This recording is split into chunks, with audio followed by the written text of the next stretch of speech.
I'm back again today. Thanks so much for joining me.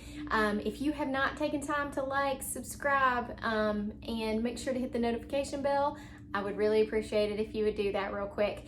Everything that I use in this video will be linked below in the description, so you can go through there and shop if you need to. That does give me a small commission if you were to purchase through that, so I appreciate it. It helps me run this channel so much. So today we're going to be making the cutest little card. So this is the final version, and of course I'm going to get much closer up pictures, but I just love it. Maybe it's just that it's rainbows. I don't know, rainbows and sparkle, just can't go wrong. So I hope you'll enjoy this video, and thanks so much for coming back to see me today.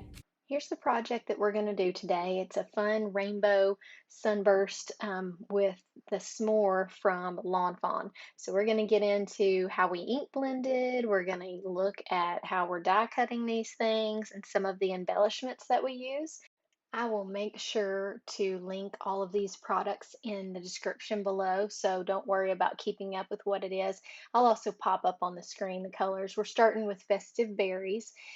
To make this pattern, I decided that I would try to make it easy on myself and just make each of the lines the width of the brush so that I could kind of keep it uniform since I'm freehanding all this. The second color is my orange, and as you see, you start out with a light coat of it, and then you're going to go back in and you're going to blend your two colors together. And if you want to add more orange, you can, but I tend to kind of go back in, and that makes it a little bit darker. You can see how much darker I got the red on that second time. So I think starting out with a light amount is really a lot easier.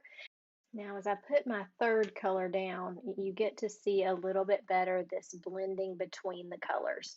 So when you're putting your color down, you'll see I have to kind of go in and go back and forth with the different brushes, go back with a little bit more orange, and just kind of blend it until it looks like it's very seamless. So as you get into your longer stripes, like this one with the green, you really have to be patient and slowly add that color, or you're going to end up with it being real uneven. So with the green, it takes a little bit more patience, and with the next few colors that come, you definitely need some patience. And then you're going to go back in with your yellow brush, blend over it to kind of make sure all those lines blend together.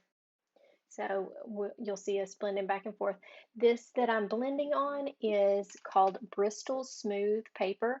I have been using this for a while now, and it is my favorite blending. Like if you're going to do ink blending, it's a great one. I'm sure there's other good ones out there, but this one, the ink kind of stays on the top of the paper, so you can move it around really well. So if you haven't invested in good paper for ink blending and you're having trouble doing the ink blending, invest in the paper. It makes so much of a difference.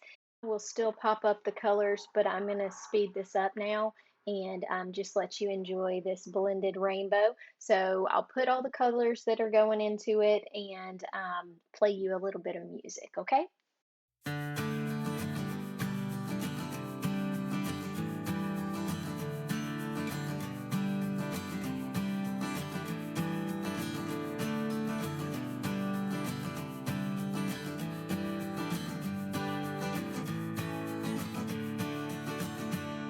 Okay, so here's the final of that, and you got to be really careful picking it up so you don't get fingerprints on it. We're going to use this background die from Fawn and cut this out to make a cool pattern on our paper.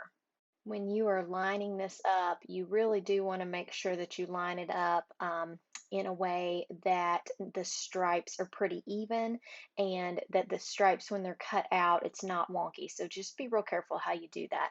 And I even taped mine down to make sure it didn't move and mess up my stripes. So here's how that die looks when it's all cut out. It does cut the middle out, and I decided that I'm going to put my middle back in and just make this one solid background piece. So when you're doing that, just remember to line your stripes up. I almost put this in the wrong way, and that would look really strange.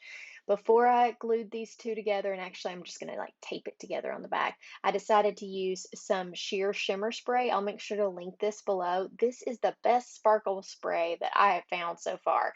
It is very light coverage, so if you're wanting this to be very glittery, you may want to do something like heat emboss with some glittery substances on top, but this just gives it a gentle shimmer, which I'm going to try to show you in this light because it makes the effect just beautiful. Can you see that shimmer right there?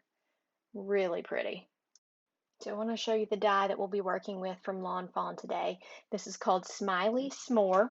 So this has a background piece that you will cut out, and then you will apply all of the pieces from the top onto that background piece. So really fun die, very easy to do with Copic coloring, which is what we're going to do today. To start, I cut the background piece and the frame out of dark chocolate cardstock from Altenew. This was something that I felt like looked a little bit better than using the black, so I would suggest trying that out. They both give different looks, and it's just kind of cool to change it up. Next, I wanted to show you, I thought about just doing that chocolate layer in that same dark chocolate, but I felt like making it a little bit lighter just helps it show up better with the outline. So that's what I ended up doing with that. And then this graham cracker, I had originally tried just making this out of craft cardstock, and it just wasn't quite the color that I wanted. So I ended up shading and putting some little dots there in the little divots that the die makes to kind of make them look a little more shadowed. At the end, of course, using a white gel pen is always nice to add some details. And with this one, I did minimal because I wasn't sure how much I wanted to do. I wanted to give it just a little highlight, but I thought it would show up so great on that rainbow background that it's probably not going to require a ton of highlighting. Next, I'm going to get the heat embossing for the sentiment prepared.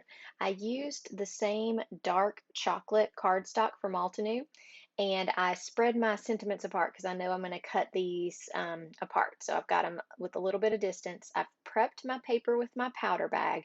Really did a lot of powder because if you're using a dark cardstock with white embossing powder, it can really be a mess if you don't prep it correctly. So I prepped it. I usually double stamp just to be safe.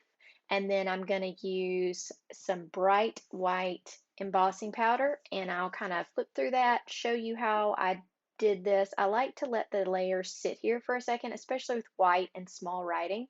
So I'm going to pour this on, let it sit for a minute, and then we'll tap it off.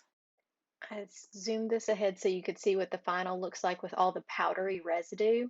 And with this powdery residue, I just use a microfiber towel gently to wipe that off. If I have any trouble, I also have some Swiffer dusting pads that go on a mop. Those will do several different times, and they're very gentle, so you're not going to rub off the face of your cardstock, but they do get thrown away, and I hate to waste stuff. To apply that round circle back, I used a strip of double-sided adhesive from scrapbook.com, and I just taped it to this part because I know I'll add other adhesive to the back of my card, but this is a nice way, especially while you're just lining up your stripes, and it does a great job of keeping it there. Next, I'm going to figure out where I want to put my sentiment because I'm going to use these Trinity stamps, slightly colored little hearts to go out on the little rays of the sunburst here, and just kind of make hearts exploding from my s'mores. So I want to make sure I know where I'm going to put this sentiment first. That way I can line everything up. Now I want to put embellishments on, and I thought about using clear hearts, which I have, but I loved how these colors complemented the rainbow, and I thought, let's just try this out and see what you think, and I ended up loving it. So I'm going to kind of show you what I did. These are Trinity Stamps embellishments, and they come in a pack with clear and frosted. And the clear, I felt like just showed the background a little bit better, let it shine through and look slightly darker versus the more matte or opaque ones. And so that's the ones that I ended up using. I went with these four colors because they're the colors that are seen closest to the center, and I kind of wanted it to make sense with whatever line I'm going in. Like right now, we're doing purple.